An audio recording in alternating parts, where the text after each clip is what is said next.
Hey everyone, today I'm going to be showing you in this video all of the low calorie density, tons of veggies, 50-50 plates that I ate all week long. But before we go any further, hit subscribe.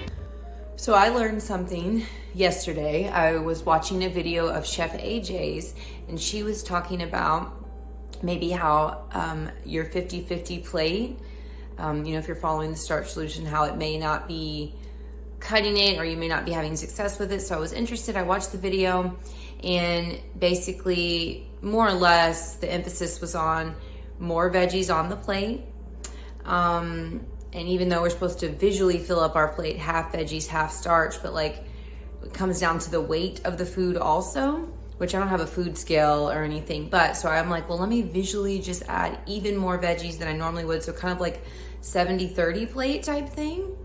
And the idea is filling up on even more veggies.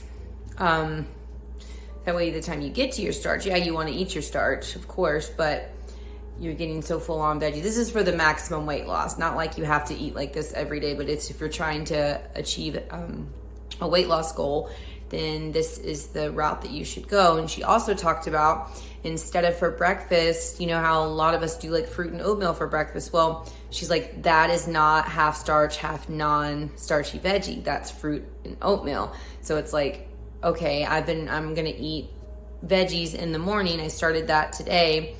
And so I'm just gonna be eating in abundance more veggies. So that means I gotta prep a little bit more. I'm gonna do a week's worth of maximum weight loss plates.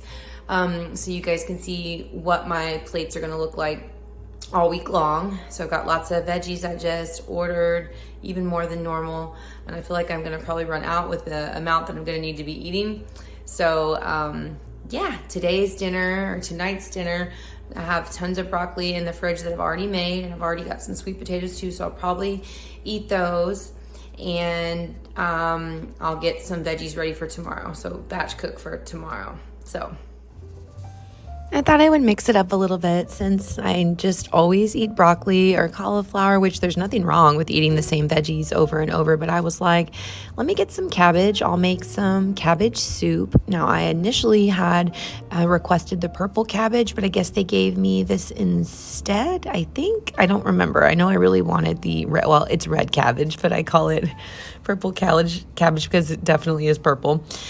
So a while ago, probably like 2 years ago, I'd watched a video on YouTube on how to make a vegan caldo. It is a Mexican dish that is lots of veggies, potatoes, corn, things like that. You can really add in anything that you want, and normally it has animal product in it, but I obviously looked up a vegan video, and so I'm telling you that to tell you that I learned within that video that you can literally just put a bunch of veggies in a pot, boil them for 30 minutes, and then you can add additional sauces at the end and boil for another 10. So I've just like taken that knowledge and basically learned how to make any soup with that. So I'm adding chickpeas to this cabbage soup, and I did a little bit of pink salt and some veggie broth here, and I just made a big pot. That's a whole head of cabbage that I cut up, and so I just boiled it for 30 minutes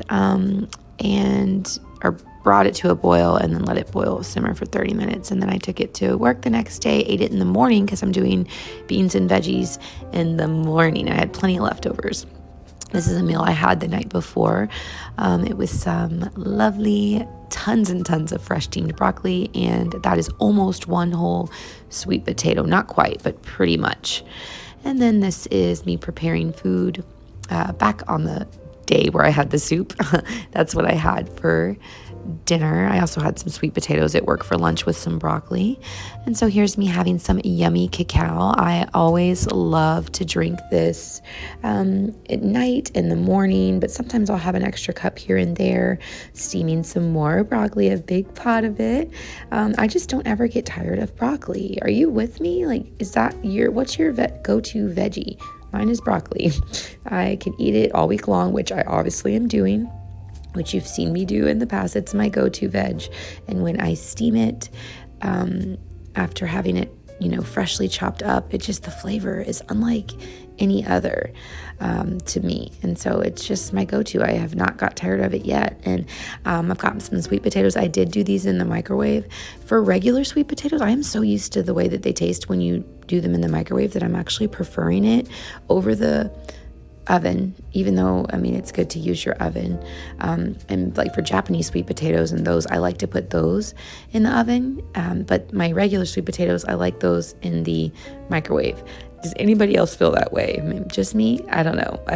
I love how they taste, their texture. I even eat their skin when I do them in the microwave. And I know there's like less water content in them when you put them in the microwave. At least that's my observation. But they just taste so good, and I can eat them plain, just plain Jane. That's with sweet potatoes anytime. I never have to add anything to sweet potatoes. So here is my breakfast. The next day, I did some mixed veg here with a little bit of broccoli. I also had a can of black-eyed peas in my pantry, and so I thought, let me mix all this together. I put it all in a little saucepan. I think I added a little bit of garlic powder.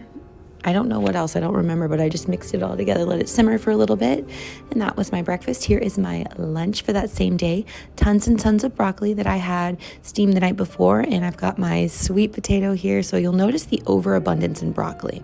So I'm just loading up so much more broccoli than I normally would. Instead of just that regular 50-50 plate, I'm like visually adding way more than 50%. So just so I can preload on all these yummy veggies, and here is my life, cutting up more broccoli. This is what I do. Do you eat the same thing? Like, I think it's a good thing when you can eat the same, at least from my perspective. It's like if you can eat the same thing over and over and it's a healthy plant food. This is a whole food. I am not adding any flavor to this broccoli. I am not adding anything to my sweet potatoes. They're like naturally flavored. And thus far, I have like no problem eating this over and over.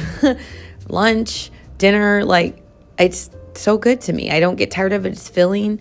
That doesn't mean this is what I'm going to do every day forever, but this is just where I'm at right now. And so we've got lunch the next day. No, I'm sorry. This is breakfast the next day. We're on a Thursday now. I've got more and more broccoli that I steamed. And then this time we're doing some kidney beans, some red beans here. And I just heated this up. And yeah, doing the beans and veggies for breakfast, it seems like that would be so weird because I'm used to, like, I'm a person who's always loved sweet stuff in the morning. But now I've shifted that, and now I'm doing the savory, and now my body just continues to want it because what we put in our body is what we will crave. So the perfect little flavoring here for this is I'm adding some of my wild brine sauerkraut. I've shared this with you before. I get this from Natural Grocers, and it'll last me for several weeks because I just use a little bit. Sauerkraut, as you may know, is excellent for gut health. It's fermented cabbage, and this is made with only healthy ingredients, no weird added stuff. Like, it's just healthy. It's got some caraway seed, and I love it because it's just like pure ingredients. And so this is my lunch that same day. Look at all this broccoli, filled up this whole dish. And yeah, I'm preloading on this first. Right here at my desk. Yummy, yummy broccoli. Oh, so good. Tell me what you just said about potatoes. I said they're delicious. I said they're full of starch that are the best carbs you can have on the planet. I went in the break room to heat up my potatoes, and my coworker Marco looked like he had his lunch, and I'm like, oh, do you need the microwave? And he was like, no, your potatoes are a priority, because everybody at work is so used to me always using the microwave for my potatoes, my broccoli. Like, it was really sweet. I had to share. And so here's more broccoli. Look at this. This is the theme of the video, broccolis and potatoes. I figured I would do 2 or 3 of these maybe, so that way I had enough for if I needed them for breakfast, for lunch, for the next day, and obviously for my dinner. And this is what I'm showing you, or I'm showing you this because I'm going to eat this for breakfast on Friday. Be some mixed veg and some chickpeas. And here are my chickpeas. I just drained them. And then I heated up my veg, just mix this all together. This is very plain Jane. I need some of my Yellowbird hot sauce to put on top. That'd be the perfect condiment to put on top. I'm out. I've got to go get some more. And this is what I ate for dinner on Thursday night. More broccoli and more sweet potatoes. Same thing all week long, essentially. If you enjoyed seeing the low calorie density meals that I ate all week, let me know. Is there something different you would like to see? Let me know also. I would love to do any type of videos that you guys are interested in. But for now, I'm just showing you what I eat. This is real. This is not altered. This is exactly what I ate all week long. I ate it because it's what I wanted. It's what my body craved. It was what was easy for me. And it all was low in calorie density. Hit the like button if you made it all the way through, and don't forget to subscribe so you can see more of my plant-based inspiration. See you next time.